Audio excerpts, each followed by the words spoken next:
Hello and welcome to this week's Water Report with me, Carel.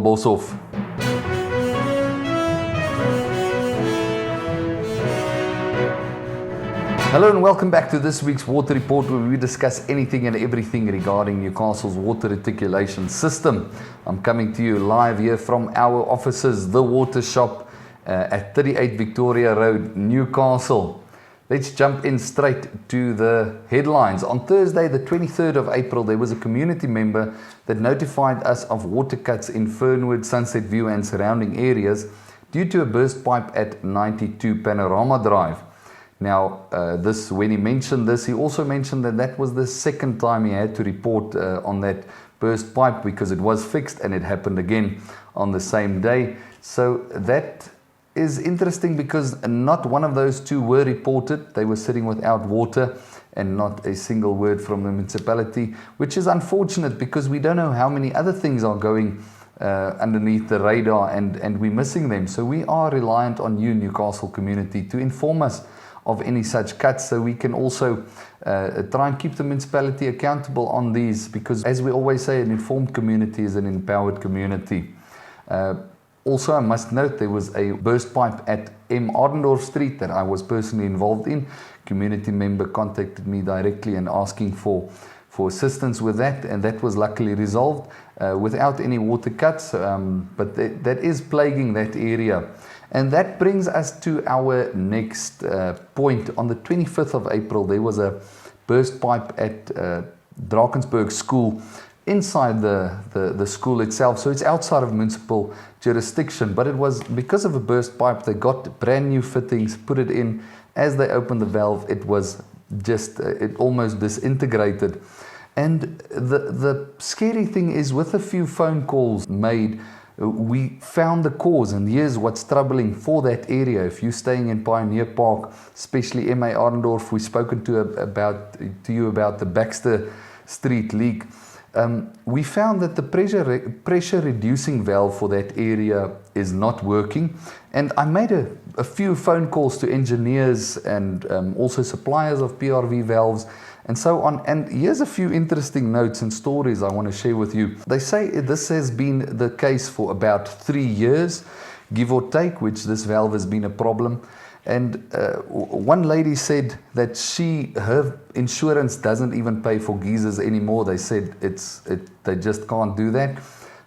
Just across Drakensberg School, also a guy said 3 weeks ago his geyser burst. Also, another community member mentioned that there was a burst pipe and the water flooded into his yard, through his flat, through his house, and there was a lot of damage on that. So if you have these stories, throw them in the comments. We want to know, because I also phoned a supplier to find out how much a PRV valve on this 150 millimeter line would cost, and they're saying it's between 57,400 and 62,100 depending on the PN value, which is either 16 or a 25. So this is about 50-60k on a PRV valve, which would not only save the community all of that hassle, but also save the municipality a hell of a lot of water, and also these constant repair works where they need to go out and fix these burst pipes. And now this is total speculation, but I am wondering whether this water leak at Baxter Street, which has also been plaguing for years as we understand it, is actually the municipality's way of regulating the pressure and bringing the pressure down.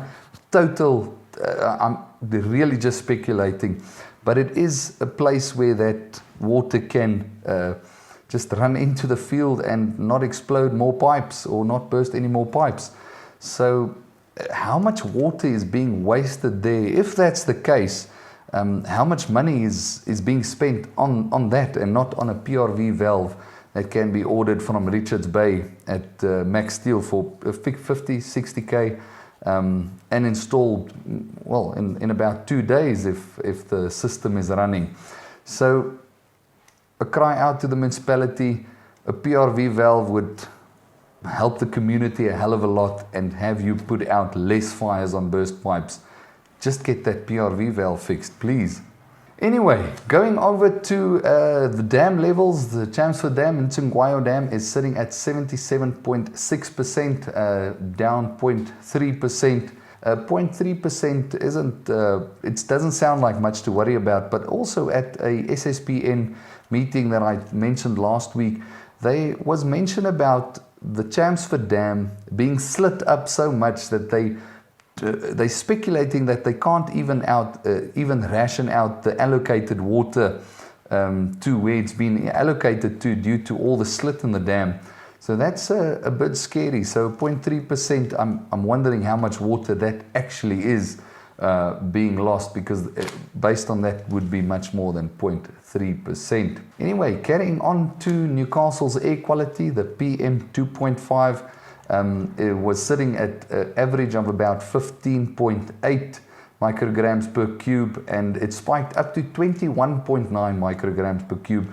And the funny thing is, as we've mentioned, it's been climbing slightly, and the World Health Organization suggests that you keep it on 5 or below to have clean air. So these are the PM 2.5 shows to particles in the air that we can't see, which is, well, filling our lungs as particles in that square cube of air that you're breathing in. What INTEGRIPURE has been busy with, we are quite busy with setting up for the Newcastle show.